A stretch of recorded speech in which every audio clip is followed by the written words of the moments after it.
పోరాడతాం ప్రజా సమస్యల పరిష్కారం అయ్యేంత వరకు వర్ధిల్లాలి భారత కమ్యూనిస్ట్ పార్టీ, వర్ధిల్లాలి భారత కమ్యూనిస్ట్ పార్టీ.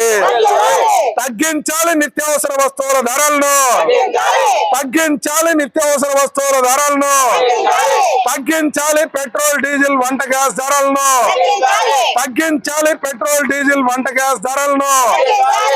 ఇవ్వాలి రేషన్ కార్డులు అర్హులైన వారందరికీ, ఇవ్వాలి రేషన్ కార్డులు అర్హులైన వారందరికీ.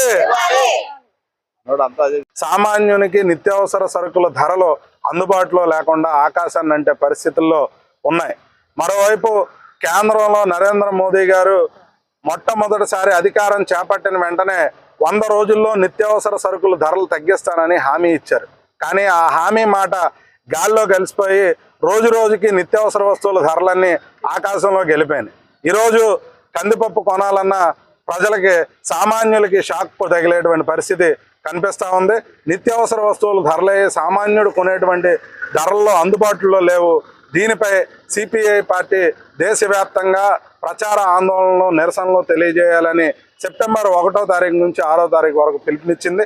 అందులో భాగంగా ఈరోజు ఎంఆర్ఓ కార్యాలయం వద్ద నిత్యావసర వస్తువుల ధరలు తగ్గించాలని, అర్హులైన వారందరికీ జనాభా లెక్కలతో సంబంధం లేకుండా రేషన్ కార్డు మంజూరు చేయాలని, దాంతోపాటు రేషన్ కార్డుపై 14 రకాల నిత్యావసర వస్తువులను పంపిణీ చేయాలని అనేక రకాల డిమాండ్లతో ఈరోజు ఇక్కడ ధర్నా నిర్వహించాం. అందరికీ నమస్కారం. డేగా ప్రభాకర్, సిపిఐ రాష్ట్ర కార్యదర్శి వర్గ సభ్యులు.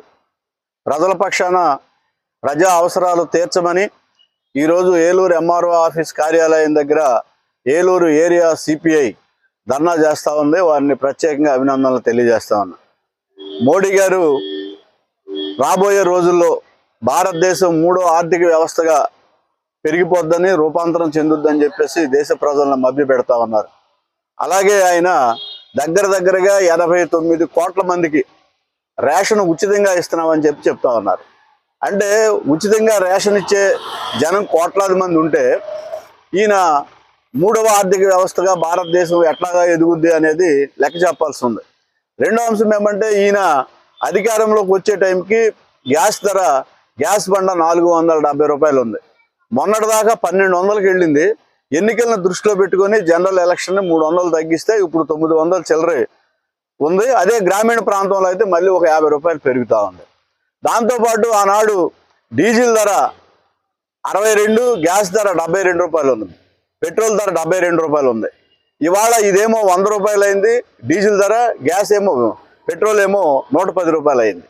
అంటే ఇట్లాగా ఆ ప్రభావం నిత్యావసర వస్తువుల మీద కూడా పడతా ఉంది. ట్రాన్స్పోర్ట్ వీటికి సంబంధించి ఆయిల్ వాడతారు కాబట్టి ఆకుకూరల దగ్గర నుంచి మొదలుపెట్టి నిత్యావసర వస్తువుల ధరలు కూడా విపరీతంగా పెరిగిపోయినాయి. అది కూడా 2-3 రెట్లు పెరిగినాయి. ఆయన తగ్గిస్తానన్నాడు కానీ పెంచే దాంట్లో సరదా పడ్డాడు తప్ప తగ్గించడానికి కావాల్సిన ప్రయత్నం చేయలే. అందుకోసం మేమేం అడుగుతా ఉన్నామంటే, తక్షణం నిత్యావసర వస్తువుల ధరలు, డీజిల్, గ్యాస్, పెట్రోల్ ధరలని తగ్గించమని కోరుతా ఉన్నాం. ఆయన చెప్పే మాట ఏమంటే, ప్రపంచ మార్కెట్లో క్రూడ్ ఆయిల్ ధర పెరిగింది కాబట్టి మేము తగ్గించలేకపోతా ఉన్నాం అని చెప్తా ఉన్నారు. 2014లో 110 రూపాయలు మాత్రమే బ్యారెల్ ధర క్రూడ్ ఆయిల్ వరల్డ్ మార్కెట్లో ఉంది. 2023కు వచ్చేసరికి $76లకు దిగజారింది. అంటే ధరలు తగ్గుతా ఉన్న వాటికి నిత్యావసర వస్తువులు వీటికి సంబంధించిన రేట్లు పెంచుతా ఉన్నారు.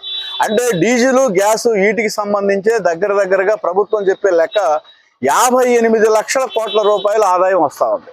నిత్యావసర వస్తువులు కానీ పప్పులు, ఉప్పులు ఉత్పత్తి చేసే ఫ్యాక్టరీల మీద కాకుండా కొనే వినియోగదారుడి మీద జిఎస్టీ వేయటం ద్వారా మరింత రేట్లు పెరగడానికి ప్రభుత్వం కారణం అవుతా ఉంది.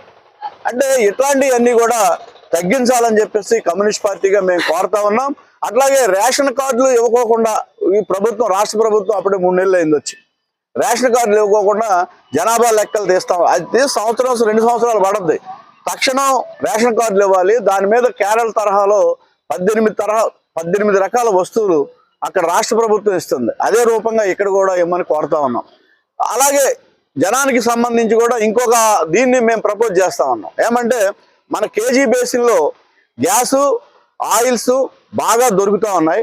మన నేలని నష్టపెట్టి, పంట పండే నేలను నష్టపెట్టి పైప్ లైన్లు వేసి గుజరాత్కి పట్టుకుపోతా ఉన్నారు. దాంతోపాటు ఇక్కడ ఏదైనా నష్టం జరిగితే ఇక్కడ ప్రజలు, ఈ రాష్ట్ర ప్రజలు నష్టపోతా ఉన్నారు. అందుకోసం మేమేం సలహా చెప్తా ఉన్నామంటే ఈ రాష్ట్ర ప్రభుత్వానికి, మీరు సూపర్ 6లో 3 గ్యాస్ బండ్లు ఇస్తానన్నారు.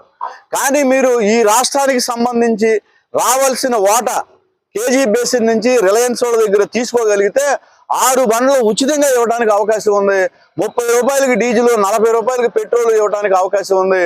కాబట్టి మీరు సీఎం, డిప్యూటీ సీఎం దృష్టికి మంత్రులు, ఎమ్మెల్యేలు, అలాగే ఎంపీలు ఈ విషయాన్ని తీసుకెళ్లి ఈ రాష్ట్రానికి రావాల్సిన, ఈ రాష్ట్ర ప్రజలకు రావాల్సిన వాటాని పొందగలిగితే మాత్రం ఈ ప్రజల మీద పడుతున్న చాలా భారాలు తగ్గడానికి అవకాశం ఉంది. ఆ రూపంగా ఈ రాష్ట్ర ప్రభుత్వం ఆలోచించడం ద్వారా ప్రజల కోసం, ప్రజలకి న్యాయం చేయాలని చెప్పేసి, లేకపోతే దఫదఫాలుగా ఇవాళ చేసే ఆందోళన వదిలేసేది కాదు, దఫదఫాలుగా ఈ ఆందోళన ముందుకు తీసుకుపోతామని చెప్పేసి ప్రత్యేకంగా ప్రభుత్వాన్ని హెచ్చరిస్తా ఉన్నాం. ఈరోజు ఏలూరు తహసీల్దార్ కార్యాలయం వద్ద ఏలూరు ఏరియా సిపిఐ ఆధ్వర్యంలో కేంద్ర సిపిఐ పిలిపించిన పిలుపులో భాగంగా నిత్యావసర వస్తువుల ధరలను తగ్గించాలని, అర్హులైన పేదలందరికీ రేషన్ కార్డులు ఇవ్వాలని, కేరళ తరహా 18 రకాల వస్తువుల్ని తక్కువ డిపోల ద్వారా ప్రజలకు పంపిణీ చేయాలని చెప్పేసి డిమాండ్ చేస్తూ ధర్నా కార్యక్రమం చేయడం జరుగుతుంది. ప్రధానంగా కేంద్రంలో మోడీ ప్రభుత్వం ఏర్పడి ఇప్పటికి 11వ సంవత్సరం నడుస్తుంది. 2014లో ఇచ్చిన హామీ మేరకు 100 రోజుల్లోనే ధరలు తగ్గిస్తానని చెప్పిన మోడీ 11 సంవత్సరాలు కావస్తున్న ధరలను తగ్గించడంలో పూర్తిగా వైఫల్యం చెందాడు. కేవలం 10ల సంఖ్యలో ఉన్న కార్పొరేట్ వ్యక్తులకి, శక్తులకే అది మేలు చేతనం తప్పించి కోట్లాది మంది పేద ప్రజలు, సామాన్య మధ్య ప్రజానికానికి న్యాయం చేయట్లేదు. అదేవిధంగా ఏలూరు కార్పొరేషన్ విలీనమైన 7 పంచాయతీలకు సంబంధించిన పేద ప్రజలు గత 5 సంవత్సరాలుగా ఉపాధి లేక ఇబ్బంది పడుతున్నారు. అక్కడ ఉపాధి హామీ పథకాన్ని రద్దు చేయడం జరిగింది.